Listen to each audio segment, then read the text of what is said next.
गुजरात गोधरा। देखिए, गोधरा में एक खास परीक्षा केंद्र जय जलाराम स्कूल ऐसा केंद्र था जहां धांधली के तहत ओडिशा, कर्नाटक और झारखंड से छात्र परीक्षा देने पहुंचे और इसका खुलासा तब हुआ जब गोधरा के कलेक्टर के आदेश पर जांच हुई और इस धांधली का पर्दाफाश हुआ। पता चला कि छात्रों से कहा गया कि जिस सवाल का जवाब ना आए वो खाली छोड़ देना और उसके बाद उसको भर दिया जाएगा। सॉल्वर गैंग से लेकर सेंटर के अधिकारी तक सब मिले हुए थे।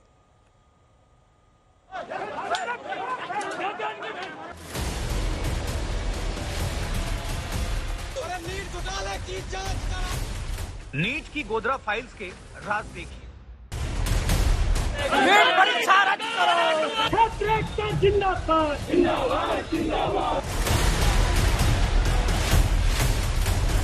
कमजोर बच्चों को पास कराने का ठेका। बच्चों से कहा खाली आंसर शीट छोड़ देना, बाद में सही जवाब भरवा दिए जाएंगे। यह था तरीका गोधरा के जय जलाराम स्कूल में नीट परीक्षा में धांधली का। कीमत 2 और आपकी सही जवाब वाली कॉपी आगे जाएगी। 5 मई को यह धांधली हुई। सॉल्वर गैंग और एग्जाम सेंटर के अफसर मिल गए, करोड़ों के चेक लिए, लाखों की नकदी ली और फिर यह पूरा खेल हुआ। देखिए कौन कौन था इस खेल में शामिल। पहला, तुषार भट्ट, स्कूल में परीक्षा का सुपरवाइजर जो बना था। दूसरा, पुरुषोत्तम शर्मा, स्कूल का प्रिंसिपल। तीसरा, परशुराम रॉय ओवरसीज का मालिक। चौथा, विभोर आनंद, पुरुषोत्तम का साथी। पांचवा, आरिफ बोरा, बिचौलिया।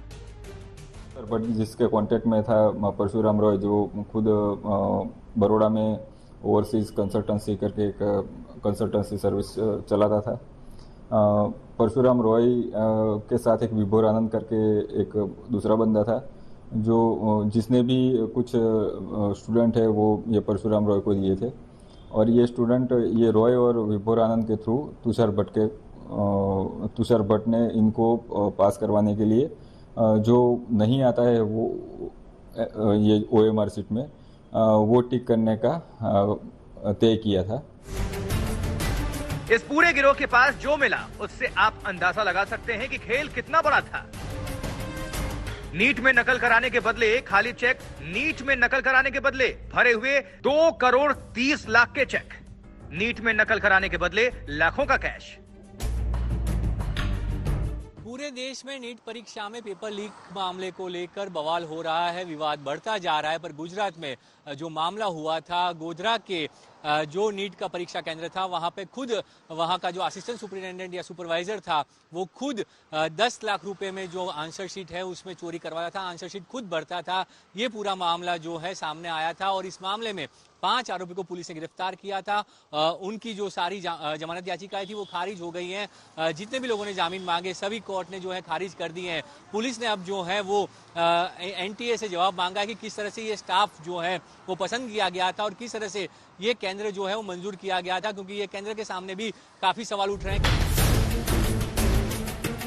इस पूरे खेल का सरगना परशुराम रॉय था, जो बड़ोदरा में एक कंसल्टेंसी फर्म चलाता है। उसके घर से काफी सबूत मिले हैं, कई बच्चों से लिए गए चेक उसके घर पर मिले हैं। परशुराम रॉय की ऑफिस में से जो 16 स्टूडेंट का जो लिस्ट मिला था उसमें से कुछ के पेरेंट्स के चेक्स जिसकी टोटल जो रकम होती है 2 करोड़ 30 लाख के आसपास, उतनी रकम के चेक्स अलग अलग मिले और 8 चेक ब्लैंक भी मिले हुए हैं। वहां से आगे तपास जारी है। जैसे जैसे जिसका रोल आगे आता जाएगा उस मुताबिक उनके खिलाफ कार्यवाही होती जाएगी। पंचमहल यानी गोधरा में तो ये धांधली पकड़ ली गई, लेकिन सवाल ये है कि क्या इसी गिरोह या दूसरे सॉल्वर गिरोहों ने दूसरे सेंटर्स पर भी इसी तरह का खेल खेला? गोधरा से ब्रजेश दोषी, आज तक। तो ब्रजेश दोषी हमारे संवाददाता जुड़े हुए हैं गुजरात से। ब्रजेश, पहले तो यह कहा ही गया था कि कोई धांधली नहीं हुई। इतने बड़े पैमाने पर अगर धांधली हो रही है और पुलिस खुद कह रही है बहुत लोगों को गिरफ्तार किया गया, एक्शन हो रहा है, तो क्या साबित करता है, ये क्या बताता है? अभी तक क्या कुछ हुआ, क्या एक्शन है और आज क्या हलचल है, इसको लेकर सब कुछ बता दीजिए। देखिए आशुतोष, पुलिस अभी भी यही कह रही है। आज जब मेरी पुलिस अधीक्षक से बात हुई, जो एसपी हैं, उनसे, उन्होंने साफ तौर पे कहा कि हम जो है वो धांधली को रोक पाए थे क्योंकि उसी दिन जो है वो प्राथमिक जिला शिक्षा अधिकारी हैं, उन्होंने वहां पे रेड कर दी थी और सबको पकड़ लिया था। पर बात यही है कि आपने तो पकड़ लिया, पर इन छात्रों को इनका नंबर कहां से मिला? ये जो छात्र हैं, 30 छात्र बताए जा रहे हैं जो गुजरात के बाहर से हैं, वो गुजरात के नहीं हैं, तो उनको ये रॉय कंसल्टेंसी जो है, ओवरसीज कंसल्टेंसी, उनका संपर्क कैसे मिला? उनको कैसे भरोसा था कि ये लोग जो हैं वो उनको परीक्षा में पास करवाएंगे? उनको कैसे भरोसा था कि जो है उनको नकल करवाई जाएगी, वो ओएमआर शीट खाली छोड़ देंगे और बाकी जो है वो पूरी शीट के सही आंसर जो है वो सुपरवाइजर भर देगा? उनके पास कोई ना कोई जानकारी रही होगी। पुलिस ने जो है छात्रों और अभिभावकों से बात की है, उनसे पूछताछ की गई है और उनसे भी जानकारी प्राप्त की जा रही है। पर इस केस में अभी तक किसी भी छात्र के सामने कोई एफआईआर दर्ज नहीं की गई है। जो भी एफआईआर थी वो सिर्फ ये सेंटर है, सुपरवाइजर है, उनके सामने हुई है। जब एनटीए जवाब देगा उसके बाद सारी परतें खुलेंगी कि ये पूरा रैकेट सिर्फ गोधरा का है या ठीक फिर है, आप नजर बनाकर रखिए। ब्रजेश, आपका हम दोबारा रुख करेंगे।